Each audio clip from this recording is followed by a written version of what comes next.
ना, बहुत खुश।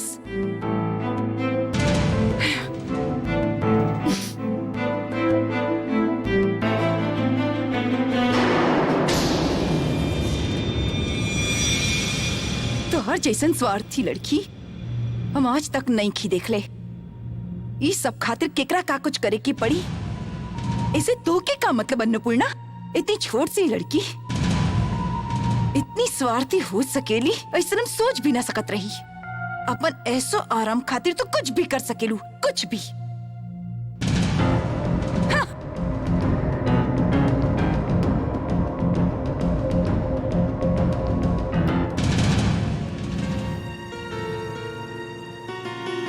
बड़की माई कहाँ बोल के चल गईली, कुछ भी समझ में ना आई। आपके देखेली तो आप माई जैसन लागेली।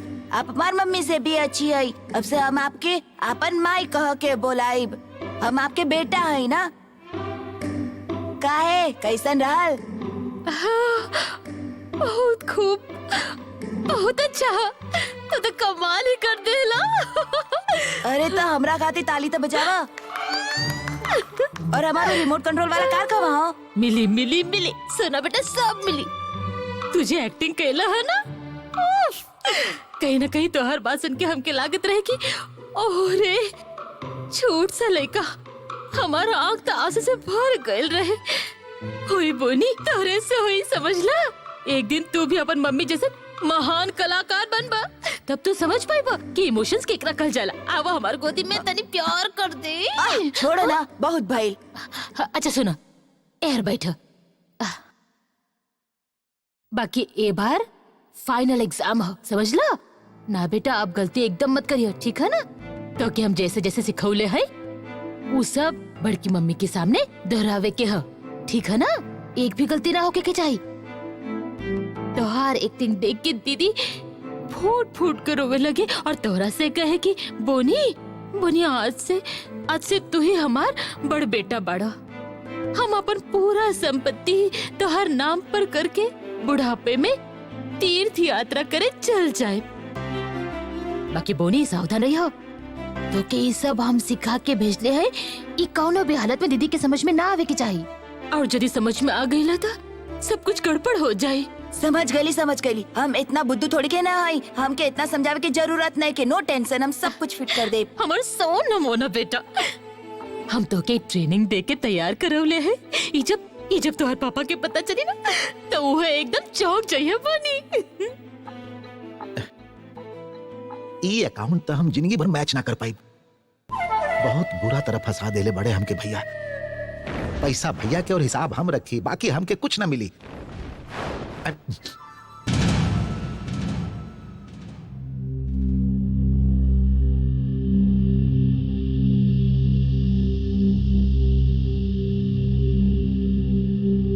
गलती करे तो सजा मिले के ही चाहिए,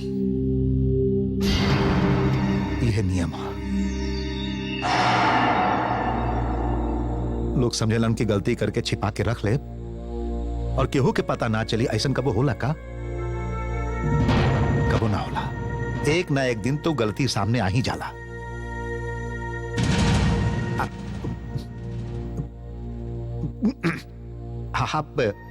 आप का बोलत है भैया? आप कौन सा गलती? राम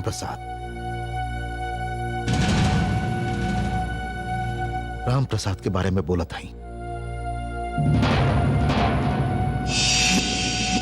एगो निर्दोष इंसान दूसर के गलती के सजा भुगत रहा। निर्दोष होके के बावजूद ओकरा जेल में सड़े पड़ रहा। तकाओ इंस्पेक्टर सिंह पैसा के खातिर और थोड़ा भी वेट ना कर पैलस। भैया के वो सब कुछ बता दिलस। एक नंबर के लालची हो। गलती जे कैले बा सजा ओकरे मिले के चाहिए, है ना सुमित? हमके बोलत हैं भैया, हम तो आपके इकलौता छोट भाई हैं, है ना? यही से तो हम तोके बतावत हैं सुमित। राम प्रसाद भी तो आज गौरी अन्नपूर्णा के साथ खुशी खुशी रह सकत रहे, लेकिन ना, हम लोग के चलते वो आज जेल में सड़ डाला। उस समय राजा के मौत के कारण हम दुख में अंधा हो गए रही, कुछ भी ना सोच ली हम। राम प्रसाद के खुदे पुलिस के हवाले कर देनी। ये अपराध बोध हमके शांति से निखे रह देत। हमके और थोड़ा सोचे के चाहत रहे सुमित। जाने अनजाने में हम ही कहा कर दिले। अरे यदि हम चाहती तो ओकरा के उस समय बचा सकत रही, बाकी ना कर पैनी हमी। बेटा के दुख में हम अंधा हो गए रही। अब तो लागत था कि बहुत देर हो गई। कहवा बा कौना जेल में हा कुछ होने के पता। अब तो कुछ कैल भी संभव नहीं है। सुमित हम एगो सुखी परिवार के बिखेर दिली बिना कोनो जुर्म के। शायद आज ओकरे नतीजा हमके भुगते के पड़ाला। हमारा अपन घर में ही कोनो शांति नहीं है, कोनो शांति नहीं है सुमित।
बोनी, यह सबसे अच्छा मौका है। हम तो के जे कुछ भी सिखौले हैं बड़की मम्मी के सामने जाके ठीक वैसे ही सब बोला, समझला? हमर सुन ना बेटा, कौनो गलती ना होके के चाहिए। जा जा जा जा जा।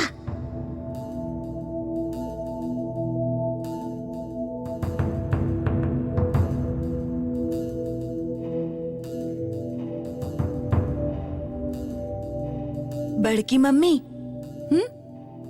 कुछ कहे के? हाँ, आप मम्मी जैसन लागेली। आप हमार मम्मी से भी अच्छी हैं। अब से हम आपके आपन मम्मी कह के बुलाए। हम आपके बेटा है ना। आप हमार कितना ध्यान रखेली, कितना ध्यान, बहुत प्यार करेली, बहुत प्यार। ये सब कहे खातिर तो के कहलस? हे भगवान, हमार बोनी सब कुछ संभाल ले। हाँ मम्मी, आप मम्मी जैसे लागेली। आप हमार मम्मी से भी अच्छी हैं। अब से हम आपके अपन मम्मी कह के बुलाए। हम आपके बेटा है ना। अच्छा ठीक है, तो के जे अच्छा लागे उहे कहा। अब तो अपन कमरा में जा, हम थोड़ी का बिजी हैं, ठीक है?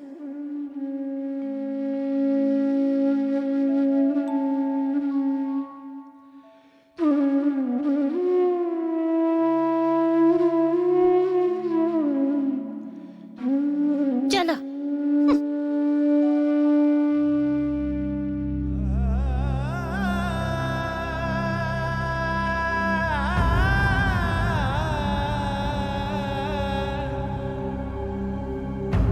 रे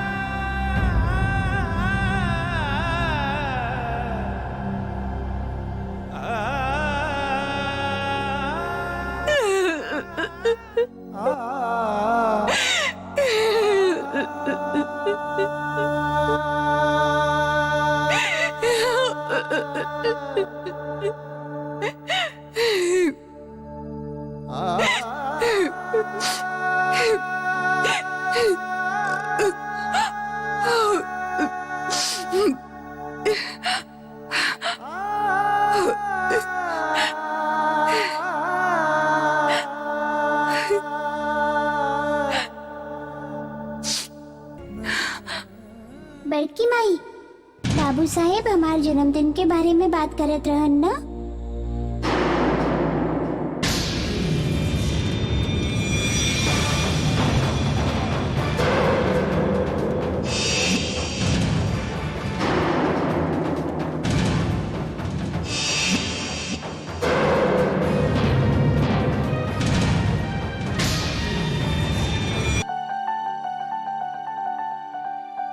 का पढ़ रहा लो फुआ? हम किताब पढ़त हैं बेटा। कौन सा किताब? ई किताब के नाम है अहम अस्मि। मतलब भइल कि हम हैं और हमरा अंदर भगवान है। आप इतना कठिन शब्द के मतलब भी जाने ली?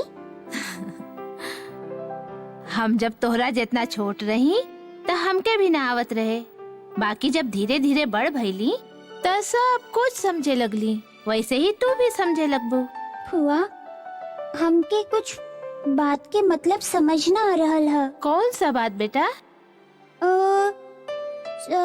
स्वार्थी और कुछ और का बेटा? हाँ, और एगो मतलबी। ऐसन कठिन कठिन शब्द तो के कहलस? हमके बड़की माई कहले हैं। बड़की माई तो के ये सब कहली? हाँ, हमार जन्मदिन के बारे में वो कुछ बोलत रही। हम कुछ भी ना समझ पाइली। ये सब के का मतलब होखेला? ये सब के मतलब अभी तो के समझे के जरूरत नहीं है। तू अभी बहुत छोट हो, पहले बड़ी हो जा फिर समझिए, ठीक है? तू अब अंदर जा बेटा, जा।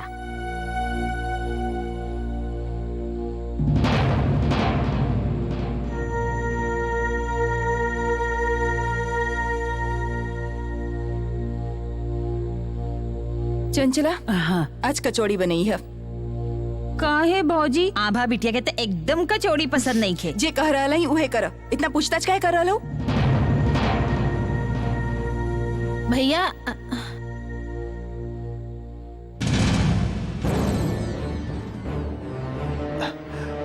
रीना, तोहर दिमाग एकदम से खराब हो गया का?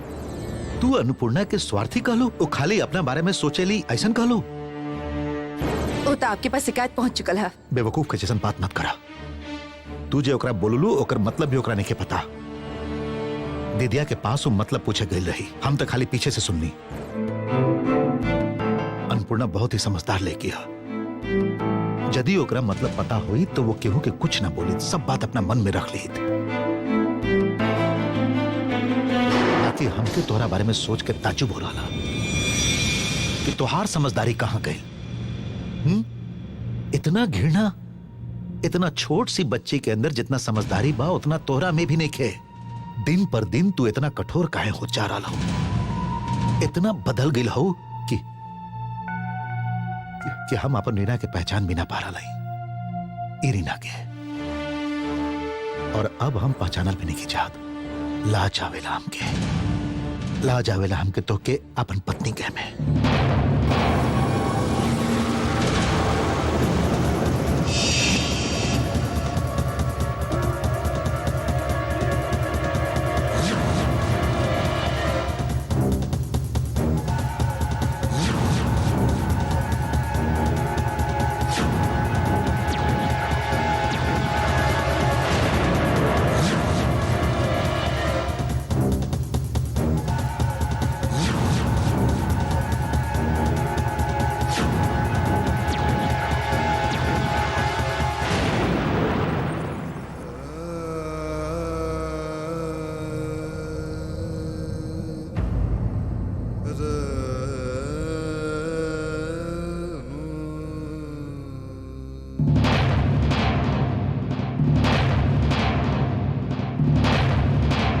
बाड़ तू? इतना सा बात तो दिमाग में ना घुसल। कितना बार तो के समझौली कि बड़की मम्मी के सामने जाके काका बोले के, कैसे कैसे बोले के, उहे जाके सब गुड़ गोबर कर देला। याद कैसे रही? दिमाग में भूसा भरल है। एक भी बात ध्यान से सुनबा तब ना सब उल्टा पुल्टा कर देला। हम का करी? कितना अच्छा से तो बोलत रही, बीच में अचानक को टोक दिली और कुछ पूछे लगी, यही से हम सब कुछ भुला गई। भुला गई हमार बेवकूफ बेटा। तोहरा से और तोहर बाप से कुछ भी ना हुई, हम समझ गई। एक अकेला आदमी पूरा दिन हिसाब करत रहे, ये कैसे संभव है? दिमाग खराब हो गई, पागल हो जाए लागता। आप तो खाली दिन भर हिसाब करत करत थक रहा है। एकरा बाद तो शायद जिंदगी भर हिसाब करत रहे के पड़ी। तू दोनों से कुछ भी ना हुई, ये बात हम समझ चुकल है। जाने ले आपके बेटा का कैलस? कितना बार सिखौली पढ़ौली कि दीदी के सामने जाके काका बोले के ठीक सही समय पर सब गुड़ गोबर कर देलस। कुछ ना हो एकरा से, हम समझ गए। हमार नसीब में बैठ के रोवे के सिवा और कुछ नहीं। चुप चुप चुप रहबो। पूरा दिन ऑफिस में हजार परेशानी, फिर घर में आवे के बाद भी बक बक बक बक। अब और कुछ ना बोलबू, एक भी शब्द ना बोलबू। जा कमरा से बाहर जा, हम अब सुतब। जा, अरे जा जा। ए फुट जा रहा है।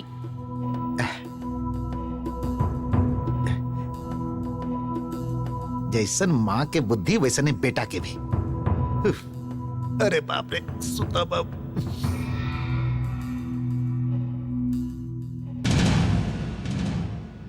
ना रे, तू हमार लाल ओढ़नी ओढ़ लिया। ये ओढ़ला पर तो एकदम रानी जैसे लगबो। और हमके तू अपन घाघरा दे दिया। ये पहिर के हम राजदासी बनब। चला, हमके अपन घाघरा दे दा। ये हरावा गर्मा गर्म कचौड़ी देत हई। कचौड़ी कचौड़ी। का खुशबू आ रहा है। आभा, तू खा के तो देखा, तो के भी अच्छा लगी। हाँ, खुशबू तो अच्छा आ रहा है। आभा, हम कहते हैं ना, तू खा के तो देखा। अच्छा ठीक है। मम्मी, हमके भी थोड़ी कसर दे दा। रुको,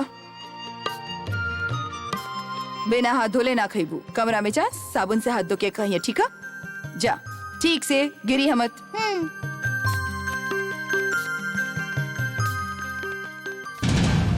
बोनी, बोनी, बोनी।